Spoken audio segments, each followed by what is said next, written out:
Il y a la part du rêve, non pas celui qu'on fait en dormant, mais au contraire celui qui nous tient éveillés. Oui, tout à coup, nous ne sommes plus à notre tâche, nous sommes dans la lune, c'est que nous pensons à une autre vie possible. C'est peut-être ce que nous serions devenus si nous avions emprunté un autre chemin à l'un des embranchements qui se sont présentés. Alors peut-être est-ce ce qui s'est passé dans la tête de nos deux entrepreneurs du jour avant de faire le grand saut de l'entrepreneuriat.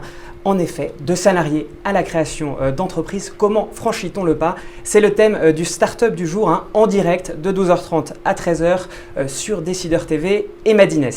Alors pour répondre à cette question, j'ai le grand plaisir de recevoir, donc comme je le disais, deux entrepreneurs de talent. Je commence peut-être par le plus expérimenté des deux, Frédéric Play, bonjour. Plus âgé, ouais. Le plus âgé et plus expérimenté, du coup je pense. Vous avez effectivement 39 ans, vous êtes diplômé de l'ESCP EAP, l'école supérieure de commerce de Paris. Vous avez commencé votre carrière chez L'Oréal de manière très classique, en marketing et en vente. Mais au bout de 3 ans, ça y est, vous créez déjà votre première société, Infoclick, à l'époque, mais qui, donc Infoclick, un moteur de recherche qui était basé sur des questions et non pas sur des mots-clés. Ouais. Mais Google est passé par là, puisqu'en 2001, quelque part, ce géant vous coupe l'herbe sous le pied et vous êtes obligé de mettre la clé sous la porte. Et donc au bout de 2 ans, eh bien, vous revenez dans la grosse boîte. Alors non pas chez L'Oréal, mais vous allez chez SFR. Et là, vous êtes en charge du contenu sur mobile. Vous faites ça pendant 5 ans. Et vous repartez, le démon de l'entrepreneuriat revient, vous créez AF83, une SS2L, il y a les SS2I, là c'est une SS2L, c'est-à-dire une société de services en logiciel libre. Et depuis avril 2010, vous avez créé l'éditeur de logiciels en open source également, Commerce Guys. Voilà. C'est exact. Ouais. À vos côtés, Étienne de Crouy. Donc Étienne, bonjour. Bonjour. Vous avez 10 ans de moins, 29 ans. Vous êtes diplômé de Sciences Po Paris et après une expérience d'1 an dans le conseil pour le secteur public, vous devenez en 2009 conseiller parlementaire aux affaires économiques au Sénat pour le compte du groupe UDI. Mais déjà, dès 2010, vous lancez en parallèle votre société, une maison d'édition avec 2 autres associés, une maison d'édition de mobilier contemporain, Spécimen, et dont vous êtes aujourd'hui le directeur associé, donc maintenant à temps plein. Absolument, depuis octobre dernier. Eh bien voilà, très bien. Alors messieurs, première question peut-être, pour quelles raisons à un moment donné on veut changer de vie? Qu'est-ce qui se passait plus très bien dans votre vie de salarié? Quelles étaient vos aspirations? Alors Frédéric, peut-être on peut commencer par vous. Oui, je crois que c'était... moi j'ai eu la chance d'être, que ce soit chez L'Oréal ou chez SFR, sur des boulots assez passionnants. J'avais pas le sentiment d'un vide comme certains peuvent avoir, j'avais au contraire l'impression d'avoir des expériences super exaltantes. En revanche, j'avais aussi le souhait de peut-être plus maîtriser mon destin, d'avoir peut-être plus la possibilité de prendre les décisions et d'être plus aux responsabilités. Et je crois que c'est ça qui a fait que, à plusieurs reprises, j'ai créé d'entreprise. Je crois que c'est surtout ce qui a motivé la deuxième création, donc celle de F83, après oui. celle de SFR. Alors, j'aimerais quand même revenir d'abord pour qu'on voit un peu, si vous voulez, les étapes, ce qui se passe un peu dans votre tête. Pour la première création, donc vous nous disiez, je me sentais plutôt bien chez L'Oréal, mais j'avais effectivement des aspirations peut-être de plus de liberté ou d'être maître de mon destin, c'est le mot que vous avez utilisé. Oui, il faut revenir dans le contexte en fait. Je pense que c'est en 2000. En 2000, c'est le début de l'aventure du web. Ça devient possible de créer des entreprises sur le web. Les usages sont suffisants, il y a suffisamment de gens qui ont compris qu'effectivement, un browser, c'est pas très compliqué à utiliser, qu'un email, finalement, ça a du sens. Et j'étais dans une espèce de, comme beaucoup de gens, dans une espèce de phase un peu de découverte, d'hypnotisme avec ce qui se passait sur le web. Et l'énorme univers des possibles qui s'ouvrait avec la création de ce nouveau média, enfin c'est plus qu'un média, mais du web. Et en parallèle, un espèce de contraste avec la culture qui, chez L'Oréal, n'avait pas encore tellement évolué. On était encore dans une logique où le matin, on imprimait ses notes et puis ensuite on allait les distribuer dans les bannettes des collaborateurs et managers. Bah oui, mais 2000, c'était encore pas complètement admis que l'email était une source de communication naturelle au sein des entreprises. Il y avait des craintes sur la sécurité, des problématiques de mise en place, surtout sur des entreprises aussi globales et larges. Donc c'était en train de démarrer, hein, mais on était très loin de ce qu'on pouvait voir par ailleurs en tant que particulier. Et donc moi j'étais très attiré par ça. Et quand un de mes amis qui s'était décidé à se lancer sur ce projet de moteur de recherche m'a dit bah, écoute, ce serait bien que tu me rejoignes, je me suis dit que c'était une bonne idée et je l'ai rejoint et on a passé 2 années absolument exceptionnelles, dures aussi parce que alors on reviendra peut-être justement sur les difficultés. Ouais. Et Étienne, j'aimerais avoir justement votre réponse sur vous. Quelles ont été les raisons qui vous ont finalement donné les ailes suffisantes pour changer justement de vie, passer de salarié à entrepreneur? Alors elles sont multiples aussi. Il y a les raisons qui sont propres au parcours professionnel, c'est-à-dire que ça faisait 3 ans que je travaillais au Sénat, donc en tant que salarié d'un groupe avec, au bout d'1 an, on a appris à faire son travail, on l'a bien réalisé pendant 1 an et puis c'est vrai que les choses ne changent pas beaucoup, c'est une structure sur laquelle on travaille sur des sujets qui sont passionnants, mais on a du mal à en voir l'application et finalement le résultat donc personnel de tout son travail. Frustration peut-être aussi Frustration, je n'irai pas jusqu'à frustration parce qu'on connaît finalement le deal au départ, donc on accepte dès le départ qu'on travaille pour des sénateurs, mais qu'au final, eux, ce sont eux qui sont identifiés aux propositions qu'on peut faire, évidemment. Mais effectivement, la volonté de se dire je peux rester des années et des années sans nécessairement évoluer, à rester au même poste, à bien le faire certes, avec une certaine stabilité, mais de se dire finalement est-ce qu'on n'est pas appelé à faire autre chose, à aller jusqu'au bout de ce qu'on porte, surtout quand on a comme moi un intérêt très fort pour les choses artistiques, proposer par exemple dans le domaine du design une nouvelle offre par rapport à ce qui existe chez les grands éditeurs italiens et scandinaves. L'appel d'une aventure humaine aussi, puisque j'ai fait ça avec 2 associés qui, eux, pendant que j'étais au Sénat et que je suivais de loin, d'un peu plus loin, et de manière plus épisodique, les grandes décisions stratégiques pour la création de l'entreprise, qui, eux, étaient là toute la journée à créer l'entreprise, à la faire démarrer, de se dire bon finalement je franchis ce pas et je le fais pour moi, je le fais aussi pour l'entreprise. Et puis aussi on était en période de crise, le début de la crise à partir 2009, exactement 2009. Et puis jusqu'à octobre dernier, et se dire finalement quand on voit à l'intérieur le fonctionnement de l'institution de l'État. Moi, je n'attendais pas que l'État me pourvoie, et je pense qu'à grande échelle, l'État ne peut pas pourvoir des emplois, c'est à soi d'avoir la responsabilité de les créer. Du coup, c'est une logique aussi quelque part de se dire si la France, si plus personne ne prend le risque d'être entrepreneur et d'essayer de créer des emplois, on ne sortira pas de la crise. Donc voilà, l'idée c'était de faire ce... Intéressant. Alors Bobette, vous connaissez le principe, question des internautes, demande combien de temps entre l'idée de créer sa propre boîte et le passage à l'acte. Combien de temps s'opère? Voilà, j'ai l'idée, j'ai envie de créer, c'était le cas de vous deux. À quel moment on passe à l'acte, effectivement? Est-ce qu'il y a une durée qui s'est étalée? Elle était de combien de temps? Moi, à chaque fois, le fait déclencheur pour moi, ça a vraiment systématiquement été des rencontres. Ou d'ailleurs des retrouvailles, parce qu'en l'occurrence, la deuxième entreprise, c'était un ami que je n'avais pas vu depuis pas mal d'années. On a recommencé à travailler ensemble et puis très vite, on s'est dit, tiens, ce serait intéressant de s'associer sur une aventure. Donc c'était le déclencheur. La première fois, c'était, on avait en fait un concept et donc on a beaucoup avalé de la data, enfin de la donnée pour savoir si ça pouvait être pertinent, enfin la part de marché qu'on pouvait imaginer. Donc on avait vraiment une approche de business plan très avancée.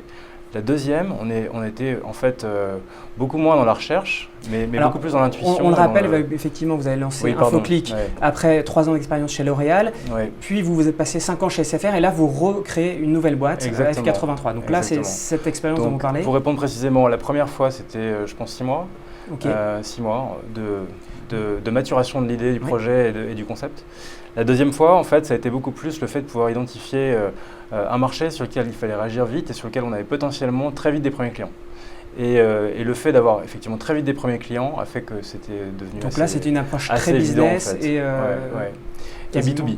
Alors que le premier projet était un projet B2C, le second était B2B, donc c'est aussi une autre façon d'appréhender les marchés. On se dit tiens, il y a un truc qui se passe, il y a effectivement un besoin qui naît, voilà, c'est comme ça que ça s'est réellement Et alors là, déclenché. est-ce que justement le changement se fait de manière directe et on fait table rase de l'ancien poste et on se lance à temps plein sur la nouvelle activité, ou est-ce que ça s'est fait en parallèle peut-être au début de son activité de salarié?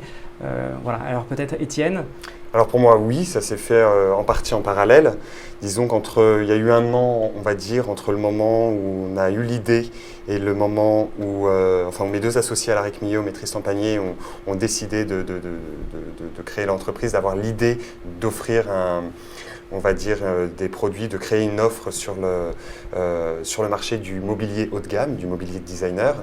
Et du coup, moi, à ce moment-là, j'étais salarié et c'est vrai que ça a mis un petit peu plus de temps, on va dire, pour franchir le pas, Oui. puisqu'il y a certaines opportunités, il y a des moments où la conjonction fait qu'on peut se prendre ce risque-là de l'entrepreneur. Alors concrètement, qu'est-ce qui effectivement au départ faisait que vous étiez peut-être un peu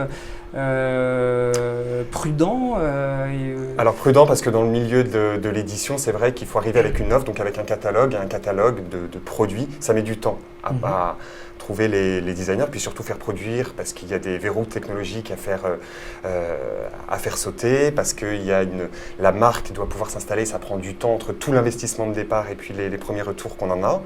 Ce qui au bout de 2 ans, 3 ans commence à tourner un peu plus facilement. Et puis aussi une question d'opportunité, dans le sens où c'est vrai que pendant 2 ans, moi j'ai été plus, on va dire, un petit peu plus discret, un petit peu plus en retrait, tout en intervenant à des moments cruciaux pour des décisions cruciales comme le lancement de collection. Et puis à un moment, en juin dernier, ma femme qui est comédienne a eu un contrat qui lui durait, où elle avait du travail pendant 8 mois dans une pièce, plus une tournée après. Et c'est vrai qu'à ce moment-là, on se dit, il y a un revenu supplémentaire qui peut venir dans le ménage. C'est peut-être le moment où je peux prendre ce risque-là. Alors justement, parce que là, on était sur des raisons plutôt très business, mais il y a effectivement des raisons ou des freins privés qui peuvent intervenir dans la décision. Mais avant tout, je rebondis sur une question de Comprends pas, qui demande quelles sont vos boîtes. Alors vous y avez répondu, Étienne, là je crois, mais effectivement, Frédéric, si vous pouvez peut-être rappeler quelle est l'activité de Commerce Guys, et du coup enchaîner justement effectivement si vous aussi vous avez été influencé par une situation privée, est-ce que on peut entreprendre quand on vient de se marier, qu'on a des enfants, comment ça se passe, est-ce que ça change la donne, voilà. Bien sûr, donc Commerce Guys, donc, qui est la société que je dirige et que j'ai cofondée. On est 4 en fait à l'avoir cofondée, 2 Français et 2 Américains. Et en fait l'éditeur d'une solution qui s'appelle Drupal Commerce. Donc on est dans les pelles et les pioches du web, c'est des outils pour créer des sites. Et en l'occurrence pour créer des sites marchands. Donc c'est une société qu'on a créée en fait il y a 3 ans et qui était un petit peu un spin-off de F83, donc la société que j'avais créée 3 ans avant avec d'autres amis, et là pour le coup avec un autre set d'actionnaires sur Commerce Guys. Le métier de Commerce Guys, c'est en fait d'accompagner les marchands à avoir des sites plus performants, à avoir la technologie qui leur convient pour ensuite pouvoir faire plus de chiffre d'affaires, faire évoluer leurs offres, avoir la bonne approche sur le marché. Et donc, en quelques mots, si vous voulez, c'est une solution qui est open source. On a aujourd'hui près de 30 000 marchands qui sont utilisateurs. Donc les marchands peuvent créer eux-mêmes des modules supplémentaires Ils peuvent créer eux-mêmes, ils peuvent utiliser les modules existants. Ils peuvent complètement construire leur offre avec une approche un petit peu pragmatique et un petit peu comme des Lego. Si vous voulez. On construit ça en rajoutant des modules, des pièces au fur et à mesure.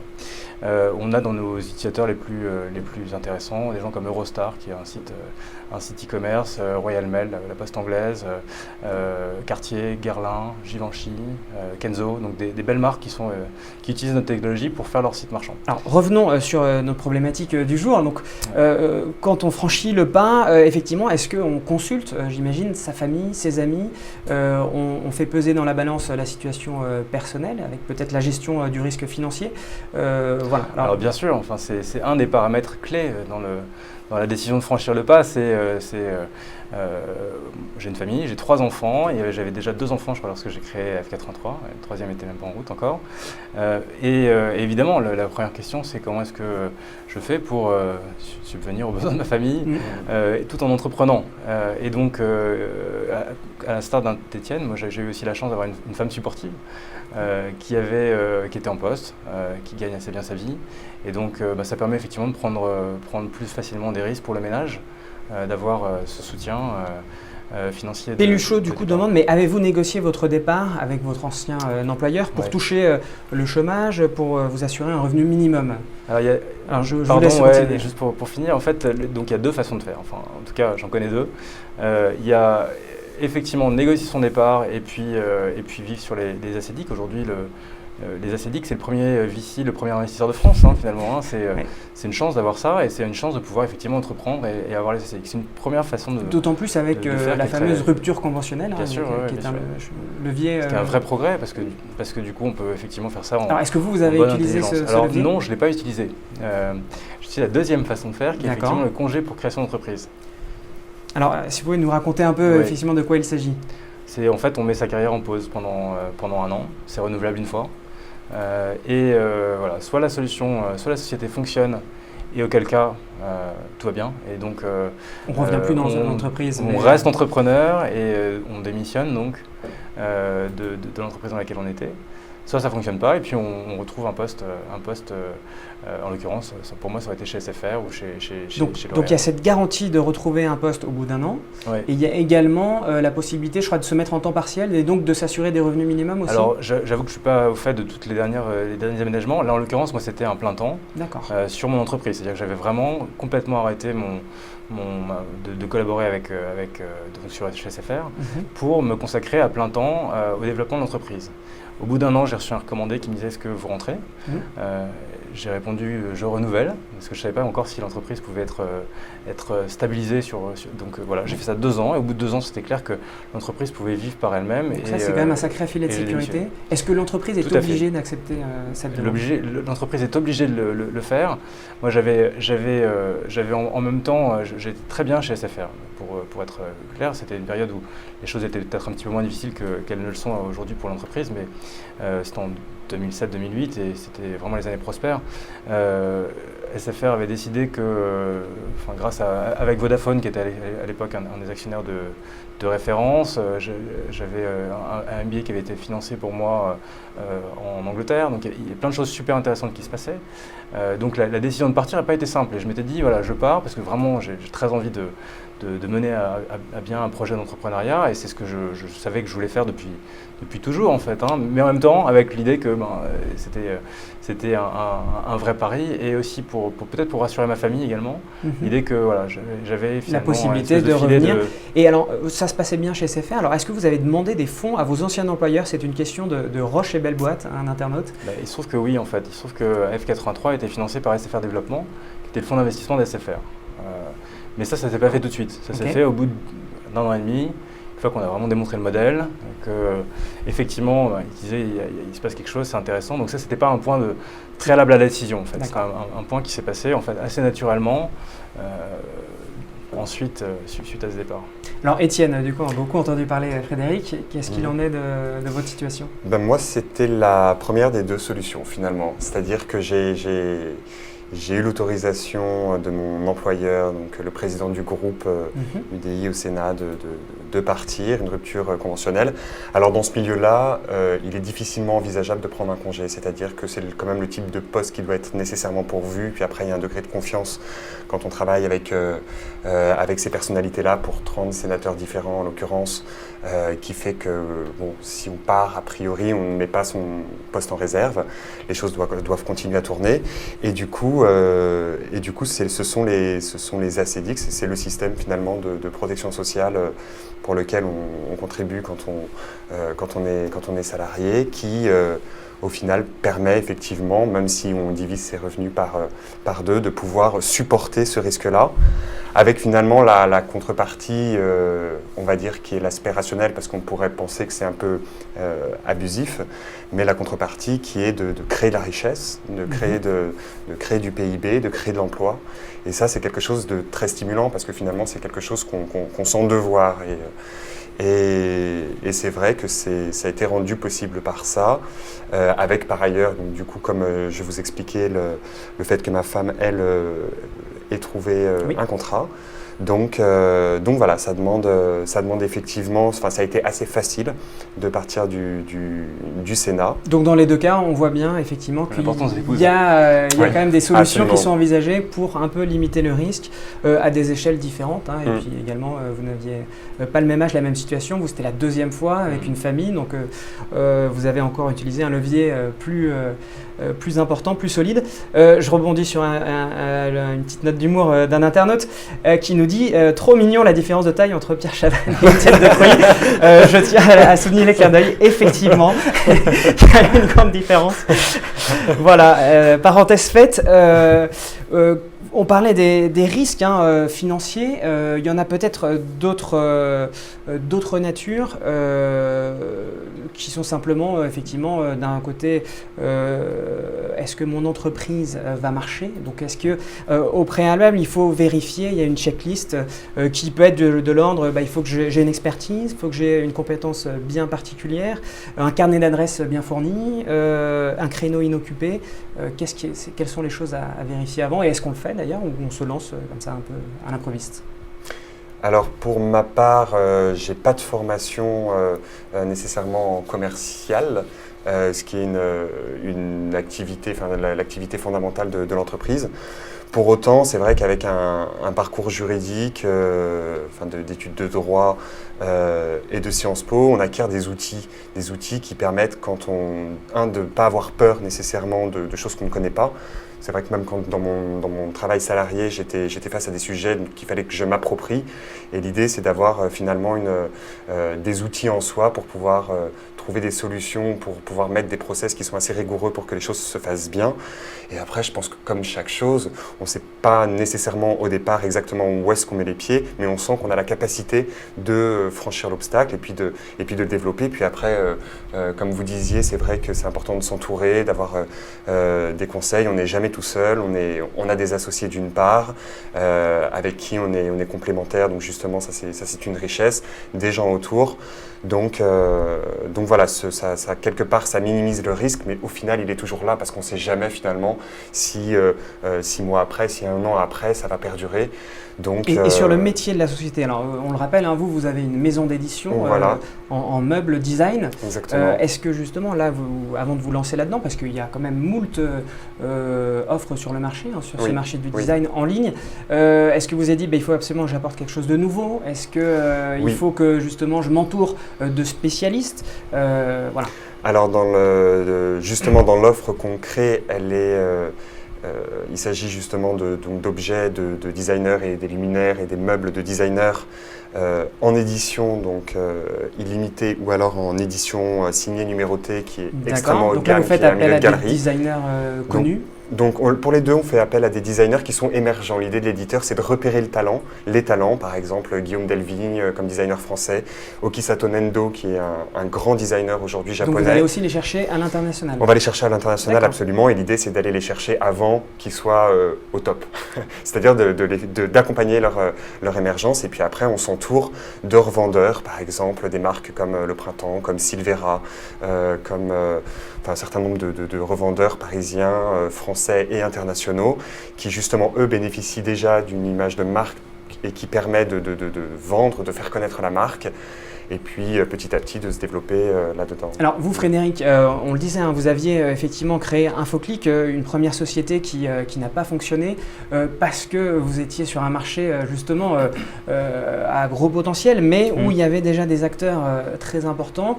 Est-ce que justement pour la deuxième fois vous êtes dit là il faut vraiment que je fasse quelque chose de plus spécialiste, où je sois en tout cas quasiment le seul dans un premier temps? Est-ce que c'était le sens de votre démarche à ce moment-là?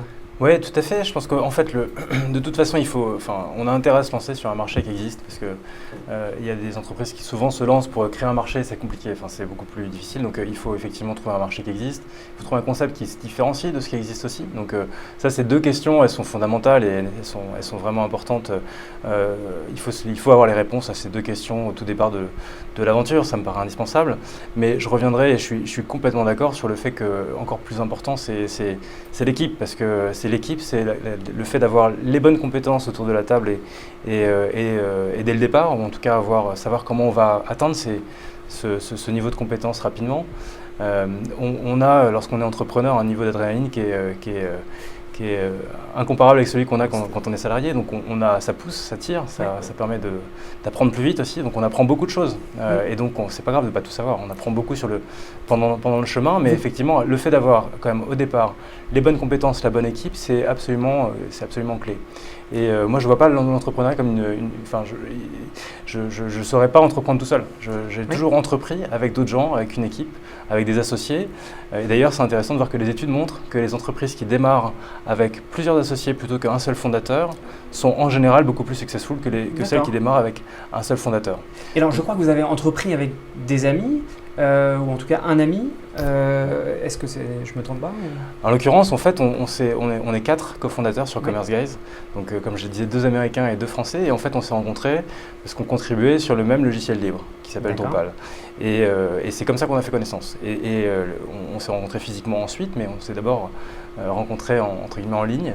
D'accord. Et puis après, il y a eu un vrai fit personnel, mais c'était un pas vrai un projet ami commun. À l'origine. Est-ce que vous, Étienne, vous avez entrepris là avec des amis ou Absolument. Pas Alors parce que je rebondis, hein, ma question était un peu intéressée parce que Moufette Dorée demande si c'est pas trop dur de travailler avec un ami justement. C'est effectivement, oui et non. C'est-à-dire dans les avantages que ça a, on connaît suffisamment les personnes dans ce qu'elles sont pour savoir comment les prendre, comment travailler avec. Donc ça c'est un vrai plus. Après, encore une fois, dans une entreprise, je pense que vous ne me contredirez pas, je pense que l'idée à faire primer absolument, c'est l'entreprise, c'est le développement de l'entreprise, c'est le projet entrepreneurial. Et à partir de ce moment-là, c'est-à-dire qu'il ne faut pas nécessairement faire de sentiments, c'est-à-dire qu'il y a des priorités, il y a des choses qui doivent être dites, même si elles sont plus difficiles à dire entre amis et encore plus entre personnes d'une même famille, puisqu'en l'occurrence, un de mes associés est mon cousin. Donc c'est vrai que famille et amis. Donc ça se passe très bien parce qu'on a justement on fait la part des choses entre les moments de travail et puis ce qui intéresse le développement d'entreprise à proprement parler.